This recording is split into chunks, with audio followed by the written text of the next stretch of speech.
আসুন ম্যাডাম, আসুন।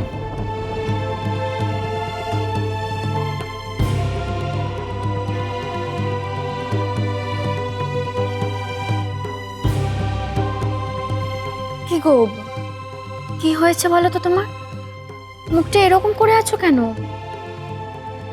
বলো?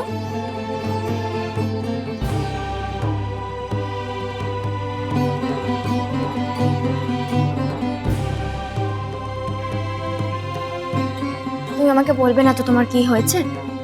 আমি কিন্তু বুঝতে পেরেছি। আমার জন্য তোমাকে অনেকক্ষণ ওয়েট করতে হয়েছে, তাই না? কি করবো বলো, তোমাকে এই জন্যই আমি বলেছিলাম আমার সাথে যেতে, তুমি তো যেতেই চাইলে না। জানো তো, অনুষ্ঠানটা না খুব ভালো হয়েছে, কত বড় বড় মানুষ এসেছিলেন ওখানে। আর এত বড় বড় মানুষদের পাশে বসতে না কেমন যেন একটা লাগছিল, সংকোচ বোধ হচ্ছিল। আর এই পুরস্কারটা নেওয়ার সময় তো বারবার শুধু তোমার কথাই মনে পড়ছিল। তুমি জানো আমি এই পুরস্কারটা নেওয়ার সময় কি বলেছি? আমি সবার সামনে বলেছি, তোমার মতো একজন বড় মনের মানুষ যদি আমার স্বামী না হতো, তাহলে এত কম সময়ের মধ্যে এত কিছু পাওয়া, এত কিছু অ্যাচিভ করা আমার পক্ষে সম্ভব হতো না। তুমি গেলে কিন্তু আমার আরো বেশি ভালো হতো। আর এই স্বীকৃতি, সম্মান, পুরস্কার সবকিছু তোমার, আমার একার নয়।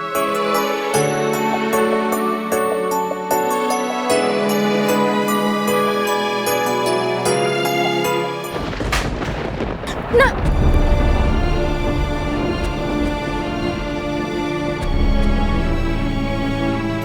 এসব আমি কি দেখলাম? কেন দেখলাম?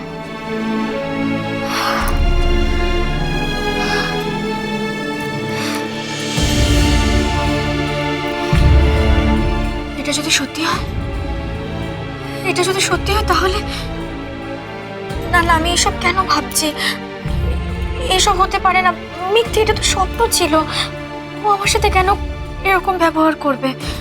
ও আমার সাথে এরকম ব্যবহার করবে না। ও আমার সাথে অনুষ্ঠানে যাবে, ও যাবে।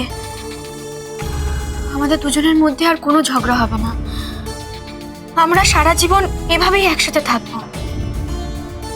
কোনো শক্তি আমাদের আলাদা করতে পারবে না।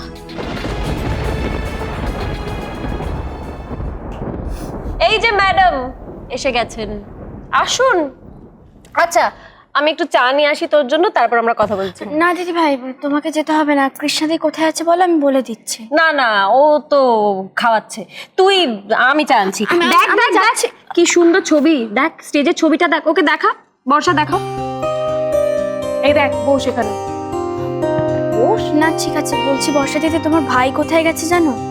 ও তো সকালবেলা চা খেয়ে বেরিয়ে গেল। হ্যাঁ, কিন্তু কোথায় গেছে কিছু বলে গেছে? কোথায় গেছে না কিছু বলেনি তো। কোথায় আর যাবে, তোরই অ্যাচিভমেন্টটা মেনে নিতে পারছে না তো, তাই হয়তো দেখ এদিক ওদিক ঘুরে বেড়াচ্ছে। কেন বলো তো? মেনে নিতে পারবে না কেন? সবাই কি তোমার মতো যে বউ এগিয়ে গেলে দেয়ালে মাথা ঠুকবে? Minu, thank you. এটা আমি মিনুর। Thank you. আচ্ছা, তোমার আমায় নিয়ে কি প্রবলেম বলো তো? কথায় কথা অপমান করো কেন? মানে আমাকে দেখলে কি মনে হয় এক্স্যাক্টলি? তুমি যেটা মনে হও আমার ঠিক সেটাই মনে হয়।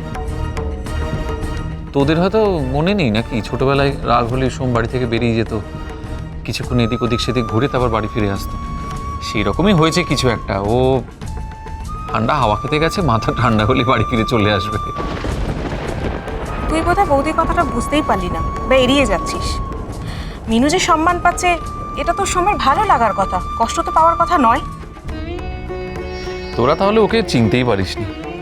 দেখ, ও তো নিজের জীবনে কিচ্ছু করতে পারলো না, না এত কিছু চেষ্টা করেও। কিছু মনে করিস না মিনু, দেখ তুই তো এই বাড়ির নোস। এখন তুই যদি এই বাড়ির হয়ে কেউ একটা হয়ে যাস, তারপর তুই যদি মেজকার লিগাসিটা ক্যারি করিস, তাহলে সেটা সোমের পক্ষে মেনে নেওয়াটা একটু মুশকিল। যেভাবে তুমি মেনে নিতে পারছো না, তাই তো? সত্যি তোমার মতো দাদা থাকলে যে কারোর পক্ষে, মানে যে কোনো ভাইয়ের পক্ষে টেম্পারমেন্ট ঠিক রাখাটা খুব মুশকিল। দাদা, ছোটবেলা থেকে কোনো বন্ধু বান্ধব আমাদের বাড়িতে আসে না, কেন জানিস? তোর এই বাঁকা বাঁকা কথার জন্য। বর্ষা দিদি, দাদা ভাই একদম ঠিক কথাই বলেছে। আমি তো সত্যি এবারে কেউ নই, তাই না? কর্তা আমায় দয়া করে এই বাড়িতে নিয়ে এসেছে, তা না হলে তো। সত্যি তুই কত বুঝতে পারিস মিনু। তুই বলতো আমি কোনো বাজে কথা বলছি কি? তো দিদিভাই যে কেন বুঝতে চায় না? সবসময় নিজেরটা ভাবলে কি চলবে? উল্টো দিকের মানুষের ভাবনাটাও তো ভেবে দেখতে হবে। হ্যাঁ, তুমি সেটা এতই ভালো দেখতে পাও যে আজকের দিনটা নষ্ট করার জন্য একেবারে উঠে পড়ে লেগেছো। কারো সুখ দেখতে পারো না তুমি, তাই না? কি কথা আর কি উত্তর। কঠিন সত্য সবসময় তেতো হয় তিথি, সেটা মানতে শেখো। দাদাভাই প্লিজ তুমি চুপ করো।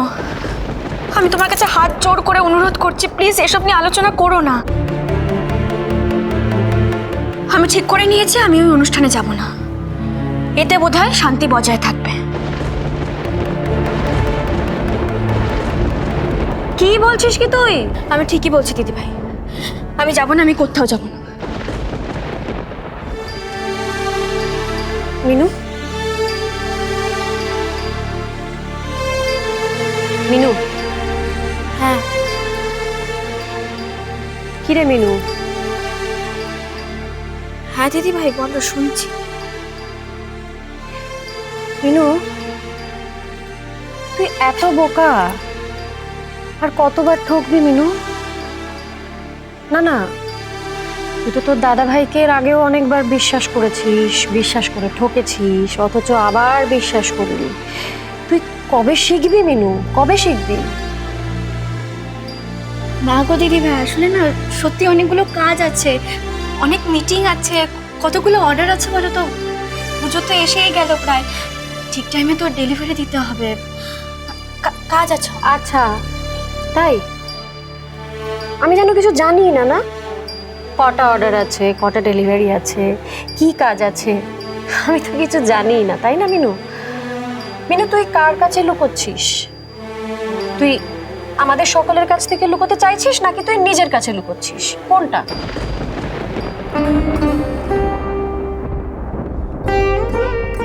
আমার কথার উত্তর দে। আমি তো জিজ্ঞেস করছি একটা কিছু, উত্তর দে। কি যে বলো না তুমি দিদিভাই, অফিসে যেতে হবে, দেরি হয়ে যাচ্ছে।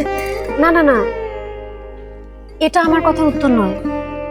আমি তোর কাছে আমার কথার উত্তর চাইছি। উত্তর আছে তোর কাছে?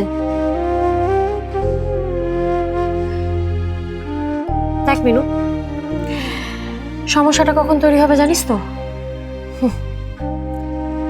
যখন তোর মনে হবে যে আমি এই যে এগুলো করছি, এগুলো কেন করছি। একটা সময় আসবে যখন তোর মনে হবে যে আমি কার জন্য করলাম এগুলো, এটা তোর মনে হবে, আমি জানি। তখন তোর খুব খারাপ লাগবে, তখন সমস্যাটা তৈরি হবে মিনু। দিদিভাই মিনু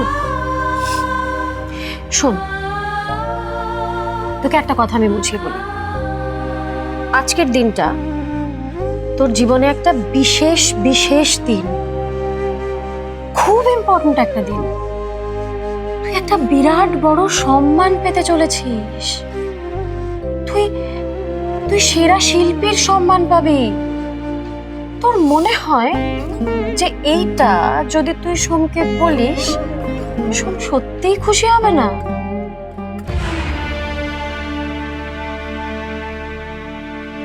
দেখ মিনু, তুই যদি মনে করিস তুই আর যাবি না, তুই নাই যেতে পারিস, কিন্তু তার ফলাফল কি হবে একবার ভেবে দেখেছিস?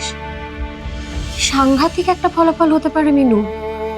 কারুবাসনার প্রথম অ্যাওয়ার্ড, সেরা শিল্পীর অ্যাওয়ার্ড। আমরা কত স্বপ্ন নিয়ে, কত ভালোবাসা নিয়ে সবাই মিলে একসাথে কারুবাসনাটা তৈরি করেছি।